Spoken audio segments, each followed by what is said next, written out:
Good morning. Welcome to Visionary Aging. I'm Mary Winters. I'm a gerontologist, the owner of About Senior Solutions. And why do we put this program together? We put this program together because there's so many things that I know can be confusing within the medical arena, within aging process. The resources that are available to us are tremendous. And so we put this program together every Friday so that you're able to connect with fantastic resources, ask questions. We have Steve McCullough who will have a caregiver question on for us today. It's Nutrition Month, so we have our very own Melinda Hughes who will be talking a little bit about nutrition. And we have a really special guest, Mark Waterson. He is with an organization, a nonprofit called Convalescent Aid Society. You don't necessarily know what that means yet, except for it's involving durable medical equipment. And he's going to share more about how they make that available to people and that it's free. It's absolutely free.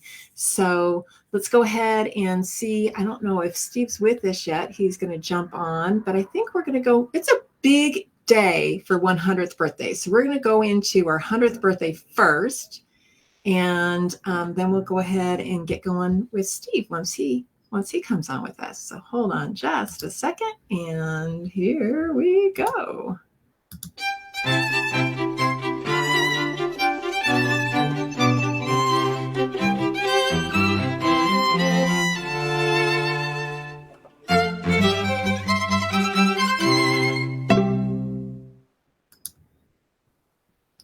We have 100-year-old Warren McQuarrie joining us today. He's from Northern California, and the story came out of the Tribune up there, the Tribune News Service. So thank you very much for this story that we're able to share on Mr. McQuarrie. And he is a proud Marine. He is celebrating his birthday with friends and family. He lives over at Paradise Valley Estates in Fairfield. And he says that he is loving turning 100. He was a naval aviator in the Marines for 30 years.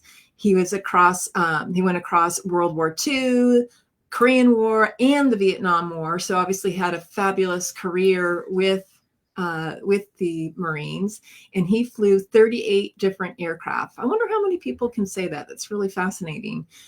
He has a list of medals that he's received in his career, long and outstanding, and he is awarded the Legion of Merit twice, the Distinguished Flying Cross twice, the Air Medal 5 times, Emeritus Service Medal, the Navy Unit Commendation twice, and Asiatic Pacific Campaign Medal with 3 battle stars from World War II, an American Campaign Medal in World War II, a Victory Medal in World War II, World War II Occupational Medal, and a National Defense Service Medal. Incredible. He received a Korean Service Medal with 2 battle stars. I mean, it goes on and on. Mr. McQuarrie is absolutely incredible with his military background. If this doesn't tell you enough about his career, there's a book that he wrote at 95 with his wife Clara entitled Love and War, Our Journey Through Life.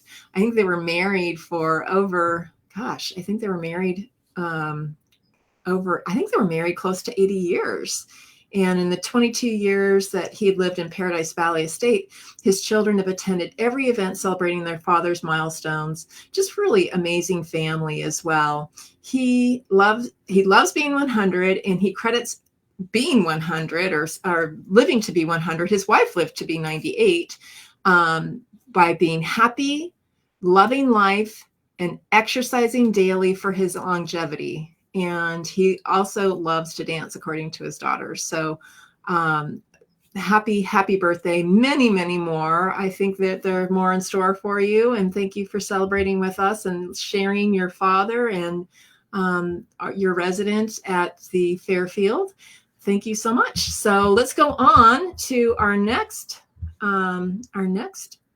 little segment here, but we're going to go ahead and throw in a little commercial. Hold on.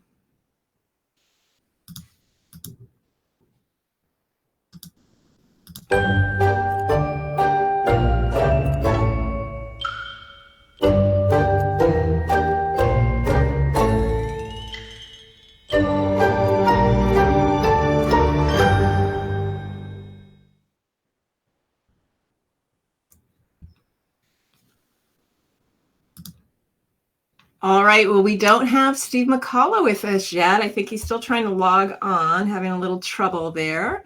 But I want to go ahead and start with his caregiver question because it does have a little something to do with the intro, and then he'll be on to announce sports in a few minutes. So let's go ahead and we'll start with his question.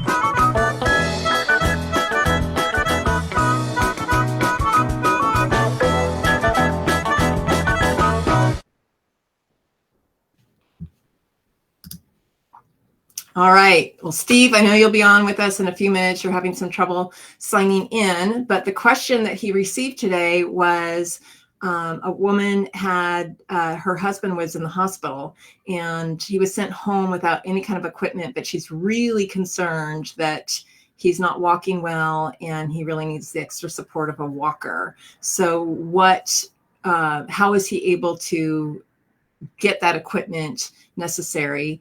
And there are a few things that we could do. Your medical equipment, as long as he hasn't had a walker in the last 5 years, you should be able to call his primary doctor up and say, my husband needs a walker, and they will write an order for that, and Medicare will get that covered. The other thing too is there are some really fabulous resources in our community, especially over in Southern California in Pasadena. There's an organization called Convalescent Aid Society. And let me also step back a little bit too, because hold on, I'm going to bring Steve in too. Steve, I already asked your question here, but you did. Yes. I know you had trouble logging in, so I was just concerned that we weren't going to move forward. But so I was just talking about the fact that this gentleman needs a walker, right? Wasn't that your question? You know what? I wasn't expecting you to pull me up very quick, so taking me. I'm having technical difficulties today. That's okay. But, so we was just saying that he could get a walker through a request with his doctor. You don't have to be in the hospital to request the walker, actually. And sometimes you can find things in your Salvation Army or Goodwill too. But there's a really great organization, and they don't charge for any of this. So you would have to purchase something over in some of these thrift stores and resale items. But we have Mark Waterson with us today, and he's with Convalescent Aid Society, and he's going to share a little bit about how his organization can loan that to you for free. So let me go ahead and I'll bring Mark on. Will you have a day? I'm sorry. That was the question. So sorry for. Okay. But I'm also interested in, hopefully Mark can share with us. So like personally for my situation, my mom passed away recently. So we have some equipment that she used and we don't know what to do with it. So would Mark take, like if my mom had a walker or some kind of mobility? We're going to ask Mark. So will you come back on with us with a day in history in sports, a sports history question? Yeah, absolutely. All right, sounds good. Well, we're going to go ahead and pull Mark up and see if he can answer that question. And I bet he can. So let's see. Here we go. Go ahead and add him in. And good morning, Mark. How are you? Gary, I'm well. Thank you for having me. Great. So Convalescent Aid Society, where is that located? We have 2 offices, Pasadena, and we've been here a while. And we are working on now opening an office in Burbank, which would serve sort of the western part of the San Gabriel Valley. Fernando Valley. I always have to think San Fernando Valley. Great. Yeah. So tell us, what is the concept of Convalescent Aid Society? The concept is pretty simple, Mary. We take donated pieces of medical equipment. So to answer Steve's question, yes, we will take his mom's equipment that they no longer need or want around the house. We sanitize it. We have a machine called a hub scrub, which is a hospital grade sanitization machine. We make slight repairs if we can, and then we inventory everything. note what we have available on our website. And then anyone who lives in the area can come and borrow equipment for as long as they need it at no cost. That's great. And I have been a recipient of borrowing equipment for clients and my dad, and we've been able to donate things to you too, which has been really wonderful. And you've been around for a while, right? I think, well, we celebrate 100th birthdays here. This is pretty special. Are you getting there? Or? We are getting there. You could have added us to your birthday celebration, and I could have been taking a bite of that delicious cake. Yes, we were founded in 1923, so this is our 100th anniversary. So we were started by a group of women who were married to physicians at what is now Huntington Hospital here in Pasadena. Well, actually, it's now owned, I think, in partnership with Cedars-Sinai, but the hospital in Pasadena. And these women, in talking with their husbands, were concerned that people coming out of surgery back then weren't able to fully recuperate because they didn't have access to wheelchairs. They started a small nonprofit. There was a wave of nonprofit sort of stuff going on in this community 100 years ago. Yeah. And the women decided they're going to handle that issue. And so they raised some money and they began loaning out wheelchairs. And I think in our first year, if our records are correct, they loaned out 14 wheelchairs. Oh, how many are you loaning out now? That's the question. Now ask me. So right now we have over 30,000 pieces of equipment that are out on loan here in the greater San Gabriel Valley. So we've grown. Yeah. Oh my gosh, that's amazing. Well, how about you? How did you get your start in nonprofit? So I have an interesting story. I always tell people I'm the only person that I've ever met who's been adopted twice. And the story kind of informs why I love working in a nonprofit ecosystem. So I was adopted at birth by a very loving family. They, I think, had gotten married later in life, and so they weren't able to have kids. And I went into this amazingly happy home and had a totally normal childhood. My mom got sick, though, when I was a kid, and she passed away when I was 8. And about 6 months later, my dad passed away. And so a couple days after my 9th birthday, my whole family was gone. But because of the support of the community I lived in, I never missed a day of school. I was never without food or clothing or shelter or whatever. And so I felt really, protected as much as one could in that situation. And through our community, I ended up being placed with another family and who we had kind of known growing up. And that's the family that I went to live with permanently. They adopted me. That's the Waterson family who I've lived with since I was 9 years old. So in my life, I've won the lottery twice. I've been part of 2 amazing families. And I feel such a debt of gratitude for the way that my life sort of unfolded, that I've spent my whole professional career, which is now coming up on 18, 19 years, working only for nonprofits. And so I love being able to sort of give a tiny little bit back to the universe that has done such a good job of taking care of me. Oh, that's fantastic. And then how were you led? I remember meeting you very early on. How long have you been over at Convalescent Aid Society, and what kind of drew you to that? I'm coming up on having run this organization for 1/10 of its existence. Yeah. So I am the latest in a very long line of people. But yeah, I've been here 9+ years now. Oh, that's great. Well, one of our viewers just said they love hearing your story. So thank you for sharing that too. Thank you. I love sharing the story because it's one of those situations that illustrates how much community safety net really is needed, because I had no control over my situation. Yeah. But because of the unselfishness and generosity and kindness and love of people in my sphere, I mean, I'll tell you, Mary, I put my life in totality up against anyone's, because I have been extremely fortunate. And it's because of, just random people. Yeah, absolutely. And we have your contact information running at the bottom of our screen. But for people who might just be listening, tell us how to get a hold of you in Convalescent Aid Society. Sure. So you can go to the web. Our address is scrolling across the bottom. It's convalescentaidssociety.com. Or if that's too much of a mouthful, you can also find us at C as in Charlie, A as in Apple, S as in Sam, CAS, the number one.org. And if you follow that link, it goes to our website. You can fill out an application to borrow equipment. We provide everything from hospital beds to wheelchairs to walkers to commodes to bath seats and toilet or shower chairs. So crutches, knee scooters.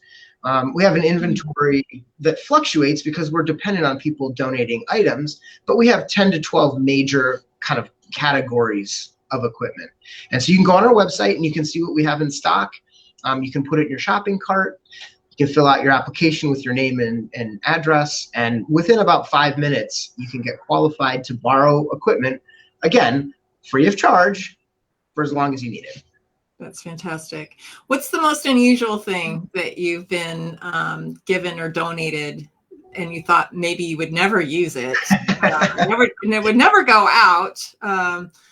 You must get a few interesting pieces. Yeah, well, that's a good question. So there's a little bit of like inside baseball here. But when I started, we used to really, when I started here almost 10 years ago, we used to really promote the breadth of equipment that we had, you know, eyeglasses and knee braces and stuff like that. But what I found was it was really hard for people to kind of know what we had and kind of get what they needed.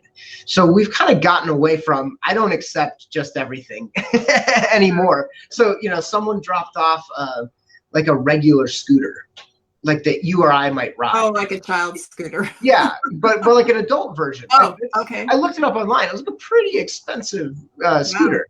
And I was like, that's really not going to help. That's probably going to hurt our clients if they're going to try to ride this adult scooter.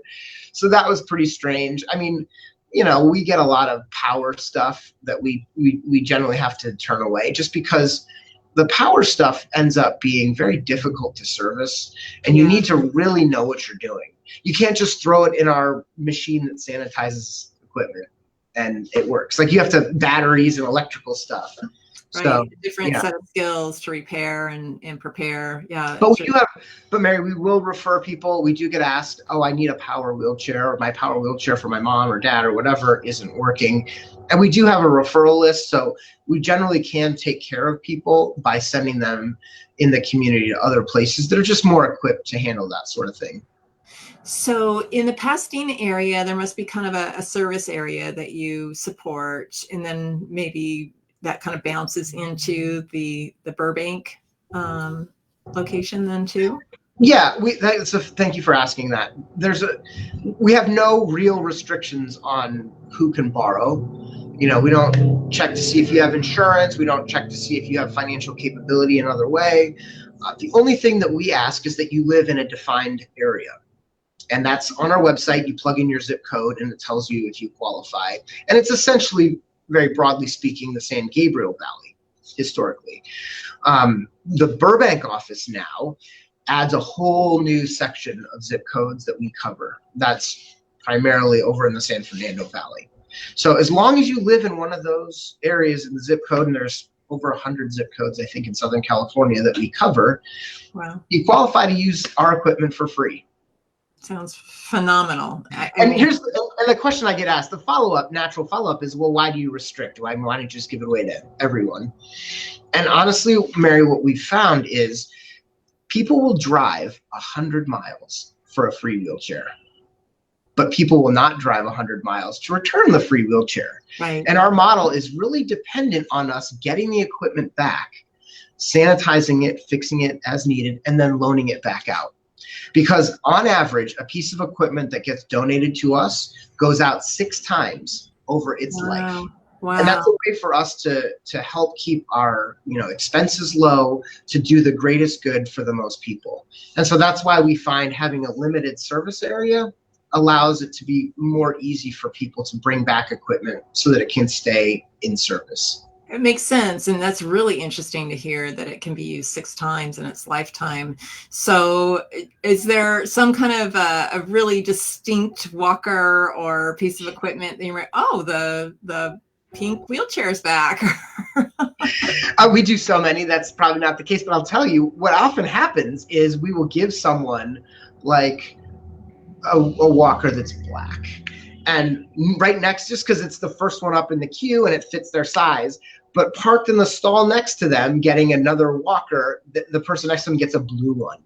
And so the person that got the black one looks over and says, wait, could I get a blue one? I really like a blue one. That looks awesome. So if we can accommodate people, we do. But it's really funny that they see like a shiny thing and they want it. Yeah, sure. That's great. And you said over 30,000 pieces of equipment that you're preparing and readying for people. What's the record on the longest hold or the longest use of a piece of equipment? And there may still be some out there that'll come back to too, I would imagine. But. We have, and verified, we have hospital beds that have been in people's homes since the late 90s. Wow. And we call and we check, are you still using the bed? Is it working? If it needs to be repaired, we'll go and our guys will go out and take a new motor sometimes and to make sure that it's fully functioning. So 20 plus years in some cases that people are able to stay. And that's the other thing, for a lot of people, their path to sort of a normal-ish life when they're dealing with mobility challenges can really be impacted by just staying in their home. Right. So all of the equipment that we provide helps people just kind of continue. They can go to church. They can go they can go walk in the neighborhood if needed. They can, walk their dog. They can just be sort of in a normal-ish experience, even as they're dealing with health challenges. And so the idea of, someone's used our equipment for 20 plus years, they've been able to stay kind of in their house, living a normal-ish life because of a piece of equipment that we provided free of charge. Exactly. It is amazing. And I think you probably get a lot of people who are not maybe Medicare age too. So that, you can get some of those pieces of equipment. It's getting a little tougher and there's a 5-year stretch before you are allowed to replace that, or if it's taken or stolen or broken. But you must get a lot of younger people as well, like with crutches and sports injuries. Sure. Yeah.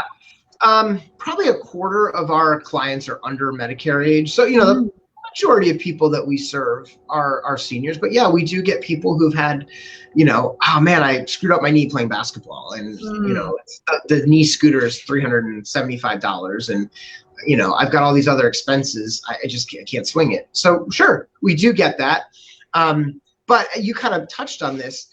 Medicare is amazing, and we're so grateful because a lot of the equipment that we end up getting in donation was provided through either private insurance or Medicare. Yeah. But they do have pretty strict, rules on what you can get and when you can get it. So, Mary, oftentimes what we'll do is Medicare provided someone a full-size wheelchair. You know how much those things weigh, right? Mm-hmm. It's a great piece of equipment, but it serves a totally different purpose than a 10 to 12 pound transport wheelchair. Right. That a spouse can take in and out of the back of someone's car to get them, through Huntington Gardens, or, they take their grandkids to Disney and wheel them around there. So we provide the transport wheelchair because they don't qualify for it because it's in the same category as Medicare says their full-size wheelchair is. And so it's stuff like that as much as anything that we help out with. Right. Yeah, that's great. Well, thank you so much. And I want to have you on again before your 100th birthday so we can share some of that cheer and maybe see what we can do to support Convalescent Aid Society in that 100th birthday celebration. So will you come back? I would love to come back. I appreciate you inviting me here and talking a little bit about what we do. Thanks for helping spread the word, Mary. Absolutely. Thank you so much, Mark. And if you want to join us at the very end, come on back. Thank you. I'll stay on. Okay. Thanks. Yeah, this is great. I just have found their services to be so important, and it's a really great way to donate too, because what you don't want to throw those things away. You want to make sure that if somebody's able to use them, that they should be able to. And why not, as far as recycling and making sure that these things are safe and able to be reused. So let's go ahead and bring Steve on. We're going to talk a little bit about a day in history. So let's sports history. So let's see what he has to say. Hello. Hello. So what do we have here? Oh, it's our day in history, sports history. For day in sports history, I was going to say, what a great interview. What a great service they provide. Yeah, really wonderful. Really wonderful. So yes, if you need to get those things over to your mom, Convalescent Aid Society, or from your mom, what a great gift for other people to be able to continue to use her equipment and get benefit from that too. So that's pretty neat. Absolutely. So today in sports, it's interesting because there's football is over and basketball and hockey are kind of winding down. So a lot of the day in sports history events are like Olympics, Winter Olympics. But I found something from the world of horse racing. So on this date in 1985, Bill Shoemaker rode a horse that they won a race at Santa Anita, and it put his total purse package over $100 million. He was the first jockey to ride a horse, to accumulate over $100 million in winnings, in purse winnings. So I remember when we moved to California, my uncle would come out and visit, my great uncle, and he always wanted to go to the track. That was always on his agenda. So him and my dad would always go to the track and have a great time out there, probably around the same time this is going on. So Billy Shoemaker won his first race in 1949. He retired in 1990. He rode 40,350 races. Wow. Lifetime. Yeah. Well, you think about, they raced every day, and they raced several races. And they still are. They're racing several races in a day. And it's one of the most physically challenging, well, I don't know about physically challenging as much as dangerous sports. And absolutely. Which is why an ambulance drives behind them as they're racing. Right. Yeah. So in 1953, he won 485 winners for the year, which is just crazy. That's, more than one winner a day, every day, basically. Amazing. Yeah, so anyways, Lord at War at the Santa Anita racetrack. There was 82,000 fans in attendance that day. Oh, wow. Yeah. That's great story. Isn't that cool? Well, we also have, let me just really quickly just touch base on Shape Up, because it's something that is so near and dear to our hearts.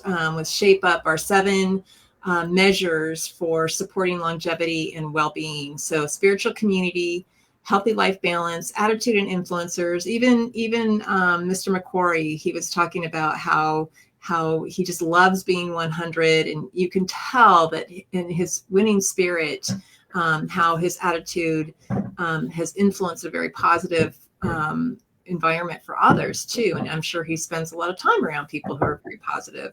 Physical activity, eating habits, United Family, that's anyone you want to call your family, and purpose. That is so important, regardless of your age and after retirement. What are you finding that really excites you to support others in your interests, so that you are still thriving in your setting, your home, your senior community. So just wanted to get that out there really quick, and hope that everybody has a really good weekend.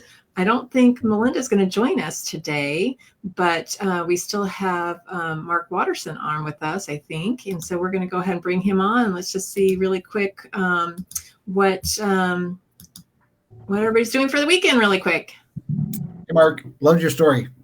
Thank you. Well, I hear you tell the day in sports, and I feel like, as much as I love what I do, I may have made a poor career choice. It's very risky of being a jockey, though. There are trade-offs with everything, aren't there? Yes, there are. Yes, there are, for sure. So anybody going to the track this weekend? I think Santa Anita's open. Well, I'm going to the Derby, which is kind of by the track, if that helps. Oh, that's right next. Well, not right next door, but a lot of jockeys and owners and trainers do do go there. Yes, It we is do. the hot spot. If you're not aware of it, the Derby restaurant over in Arcadia is a big spot for many of the horse Yeah. fans to go to. There's always lively bar talk with some people from that business, so it's fun. Exactly. Mark, I have a Well, question for you. Sure. So, are there my dad lives in Rancho Cucamonga? Are there services out there like yours that would service him? Because obviously, with the time, with the restrictions on location, he wouldn't be able to take advantage of your service. But Unfortunately, there really aren't.